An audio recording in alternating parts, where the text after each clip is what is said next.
নমস্কার। আজকে আমরা চলে এসেছি একটি পুঁই চাষের জমিতে। আমাদের এই কৃষক ভাই তিনি কিন্তু অত্যন্ত বুদ্ধিমত্তার সাথে এখানে কিন্তু তিনি এই পুঁই লাগিয়ে অতিরিক্ত মুনাফা অর্জন করছেন। দেখতেই পাচ্ছেন এখানে কিন্তু পুঁইয়ের মিচুরি চলে এসেছে। তিনি কিন্তু বিগত দিনে পুঁই শাক বিক্রি করেছেন এবং পুঁই শাক বিক্রি কিন্তু তিনি ভালো দামে বিক্রি করেছেন, এবং এর পরবর্তীতে যখন গাছের বয়স হয়ে গেছে তখন কিন্তু পুঁইয়ের মিচুরি চলে এসেছে এবং তিনি কিন্তু এখন এই মিচুরিও অতি মূল্যবান দামে তিনি কিন্তু বিক্রি করছেন বহুদিন ধরে। দেখতেই পাচ্ছেন যে এখানে কিন্তু প্রত্যেকটা গাছে এই মিচুরি ধরে ধরে রয়েছে, এবং এখন এমনকি এই ডোকাগুলোতেও পর্যন্ত মিচুরি চলে এসেছে।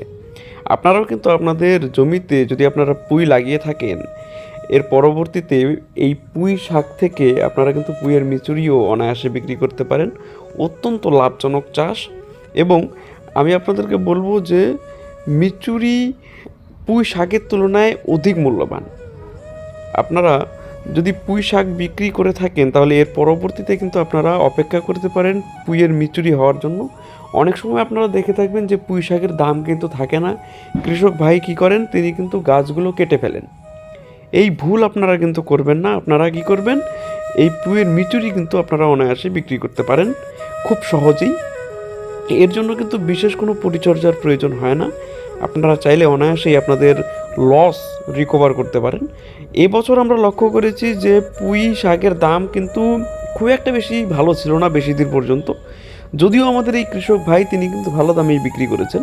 তবে যারা বিক্রি করতে পারেননি তারা কিন্তু এইভাবে পুঁইয়ের মিচুরি বিক্রি করে আপনারা কিন্তু আপনাদের লসগুলোকে রিকভার করতে পারেন এবং অধিক মুনাফা অর্জন করতে পারেন। কেমন লাগলো এই পদ্ধতি অবশ্যই আমাকে জানাবেন, এবং মিচুরি সম্পর্কে আপনাদের অভিজ্ঞতা কেমন সেটাও আমাকে জানাবেন। ধন্যবাদ।